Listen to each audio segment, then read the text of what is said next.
आज Doubtnut app download करें। Doubtnut पर अपने सभी गणित, रसायन विज्ञान, भौतिक विज्ञान और जीव विज्ञान के डाउट्स का करो सफाया। बस प्रश्न की फोटो खींचो, एक ही प्रश्न को क्रॉप करो और तुरंत वीडियो सोल्यूशन पाओ। अभी डाउनलोड करें। एक 2 किलोग्राम का पिंड 0.5 मीटर लंबी डोरी के एक सिरे से बांधकर वृत्ताकार मार्ग में घुमाया जाता है। 3 सेकंड में चक्करों की संख्या 4 हो तो पिंड पर बल पहला जड़त्वीय फ्रेम में कितना होगा, दूसरा डोरी के साथ बंधे हुए फ्रेम में कितना होगा। तो प्रश्न में हमको दिया गया है कि वृत्ताकार मार्ग में एक पिंड घुमाया जा रहा है। आवश्यकता अनुसार चित्र का निर्माण हम कर लेते हैं। ठीक, ये वृत्ताकार मार्ग है जिसमें पिंड कुछ इस तरीके से गति कर रहा है। ठीक है, उसके लिए केंद्र बिंदु ये बना लेते हैं। अब यहाँ जो डोरी की लंबाई है वो क्या हो जाएगी, इस वृत्ताकार मार्ग की त्रिज्या हो जाएगी जो 0.5 मीटर हमको प्रश्न में दिया हुआ है। ठीक है, अब उसके पश्चात क्या दिया हुआ है कि 2 किलोग्राम का द्रव्यमान है पिंड का, तो स्मॉल एम का मान क्या ले लेंगे, 2 किलोग्राम। ठीक, आर या जो त्रिज्या है उसका मान क्या है, 0.5 मीटर।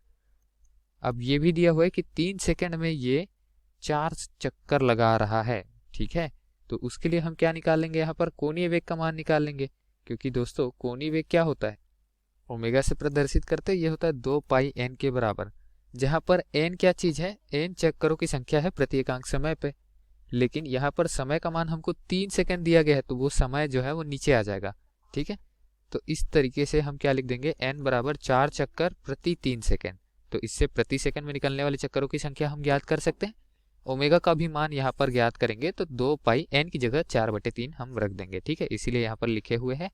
अब यहाँ देखना जड़त्वीय फ्रेम में कितना होगा, क्या चीज, पिंड पर लगने वाला बल। तो पिंड पर जो बल लग रहा है वो कौन सा बल लग रहा है, पिंड पर हमको यहाँ पर केंद्र की ओर आवश्यक एक बल लगाना पड़ेगा। ठीक है, जिसको हम क्या कहते हैं, चलिए देख लीजिए, यहाँ पर पिंड है तो यहाँ केंद्र की ओर हमेशा, चाहे पिंड यहाँ हो चाहे पिंड यहाँ क्यों ना हो, केंद्र की ओर एक बल लगता है सदैव। और उस केंद्र की ओर लगने वाले बल को हम कहते हैं अभिकेंद्रीय बल, मतलब केंद्र की ओर लगने वाला बल। ठीक है, इसका मान क्या होता है दोस्तों, इसका मान होता है mv/2/r। चलिए लिख देते हैं यहाँ पर, द्रव्यमान गुना वेग की घात 2 बट्टे में r। r यहाँ पर त्रिज्या है, तो हमको वेग तो नहीं दिया है, तो क्या इसको कोणीय वेग के रूप में लिख सकते हैं हम, जी हाँ बिल्कुल। तो अभिकेंद्रीय बल का मान क्या आ जाएगा हमारे पास में, m ω/2 गुना r। कैसे, क्योंकि हम क्या जानते हैं दोस्तों, v बराबर क्या होता है, ओमेगा गुना r होता है।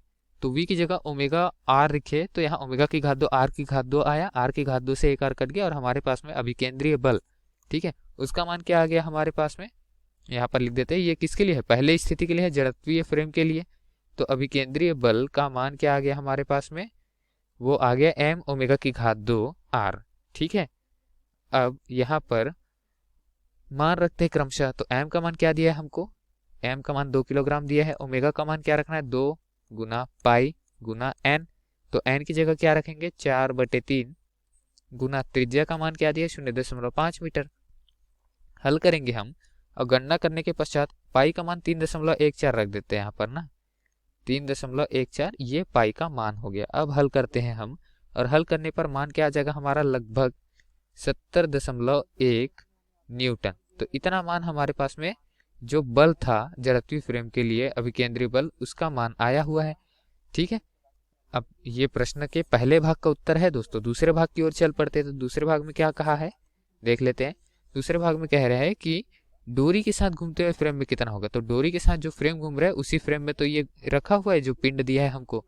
ठीक है ना, तो पिंड इसी फ्रेम में रखा हुआ है, अतः यहाँ पर जो लगने वाला बल है, ठीक, पिंड पर लगने वाला बल, वो हमको बाहर की ओर प्रतीत होगी।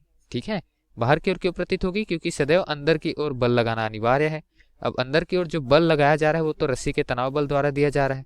ठीक है, और रस्सी का तनाव बल नहीं रहता तो ये बाहर की ओर गति करता, ऐसा हमको प्रतीत होता है। इसका उदाहरण हम अपने दैनिक जीवन में भी देखे हुए। हम झूलना अगर झूले कुछ इस तरीके से वृत्ताकार में, तो हमको लगता है कि हम बाहर की ओर गति कर रहे हैं।